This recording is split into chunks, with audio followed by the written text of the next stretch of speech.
What is happening, people? It is Brian Alsruhe with NEVERsate.com, and for today's video, I want to go over 4 exercises that you probably should be doing because they'll make you stronger at everything. Now, of course, you're saying your squat, your bench, your deadlift, your overhead press, and yes, I agree 100%, and you should be doing those. I'm also assuming that you're doing the variations of those to address your weak points because all of you are better than that. More so, what we're gonna be talking about today are 4 exercises that you are not doing. Maybe like 2 of you are doing them. And I commend you. But for the rest of you, adding these 4 exercises into your programming will most likely greatly improve your strength. When you really look at them, they're just kind of like core exercises that work other things as well, which truly I believe is more functional. I know you're not really allowed to say functional in fitness right now. However, I will argue until the day I die that moving something big and cumbersome like a strongman implement as opposed to a barbell is always more functional because I've never had a dude call me to help him move a barbell up 3 flights of stairs. Anyway, jumping right into it, the first exercise I want to talk about is the sandbag over shoulder. Now, I know some of you will recognize this from my explosive video talking about explosive movements, but this could not be more applicable to just about everything in your game. Now, the very first thing about it is that it is a sandbag, which means a lot of that weight is going to be variable because the sand can shift around,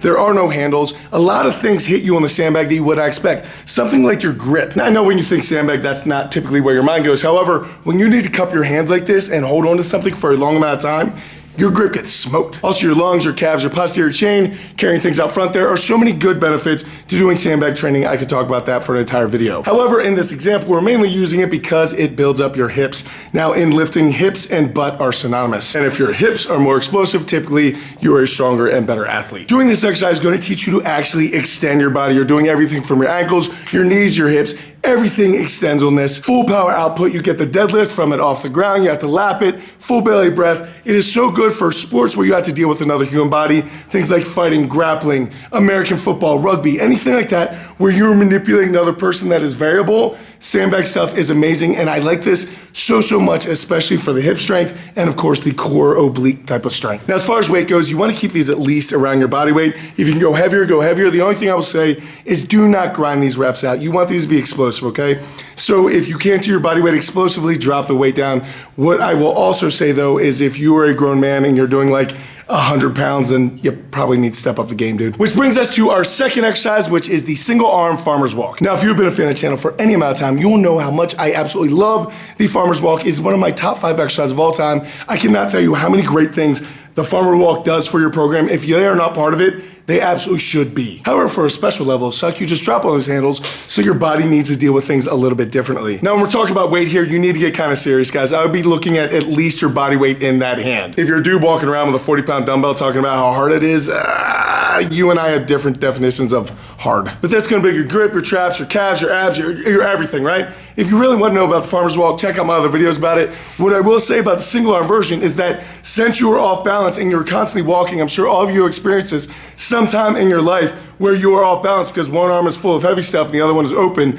You have to adjust every single step. Every single time that you walk and that weight moves, you need to adjust and you brace. It throws off your breathing. Everything is different and it will make you strong fast. Another exercise that is closely related to this was brought up by Ed Cohn on Mark Bell's channel, the Super Training channel, when they asked Ed what his favorite deadlift and squat assistance exercises are, and he talked about the barbell side hold, which is virtually nothing more than a single arm farmer's walk without the walk. So for those of you without farmer's walk implements or heavy enough dumbbells, this is a great other option that you can use. And if it's good enough for Ed Cohn, then it should probably be good enough for you. Which brings us to our next exercise, which is the single arm sled row from a plank position. It's a lot of words. The whole basic idea here is that you're gonna get a sled. Now, you do not need a sled. You can tie a rope to anything heavy. You can tie it to the plates. You can stick weights on a towel. You can stick a backpack and tie a rope around it.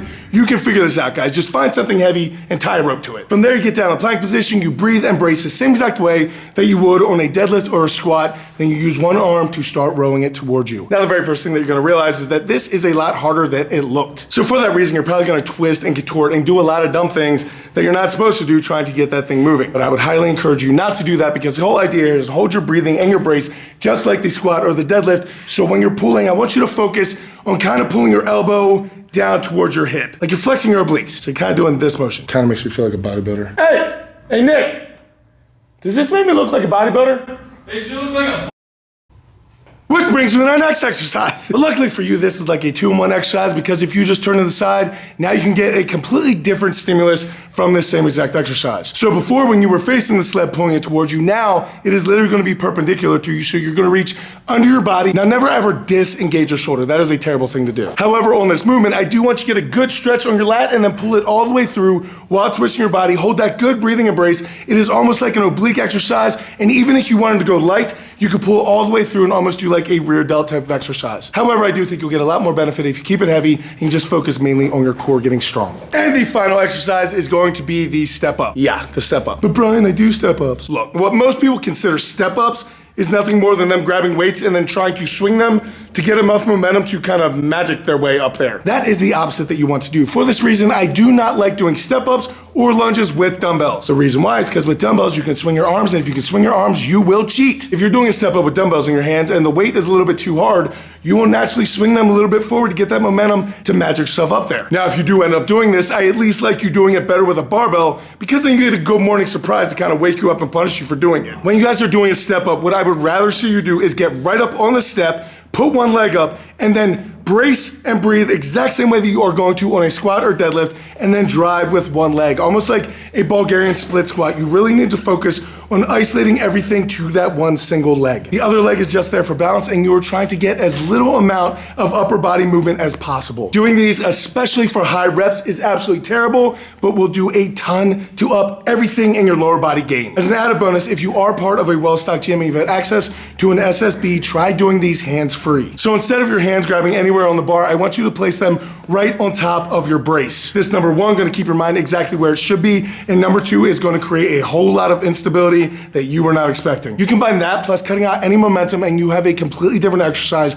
that is going to skyrocket your lower body lifts. Or you could continue to just kind of swing those dumbbells around and magic yourself into no gains at all. So there you guys go. Thank you guys so much for the attention and the time just hanging with me, watching all this. I hope this helps some of you out to save you a little bit of the headaches and all of the problems that I had going along. That's all I'm trying to do with these videos, guys, is really just give you the shortcuts and keep you away from all the problems that I wish that I would have thought of beforehand. Other exciting things coming up this weekend on Saturday at Joey Satsmary's gym in Colmar, PA. We are doing the Lenny Lifts for Autism, which is just basically a day where we're trying to raise awareness for autism and lifting heavy things, so it's gonna be an awesome time. I'm gonna be out there giving away some free stuff, some free NEVERsate stuff, some free other people's stuff, so should be a really good time. If you guys are in the area, definitely come out, support an awesome cause. It should be a great time, and I would love to meet as many of you as I possibly can. Other than that, guys, I will catch up later in the week, but until I do, go out to something amazing in your lives. Keep working hard, people. Be nice to each other. I'll see you then.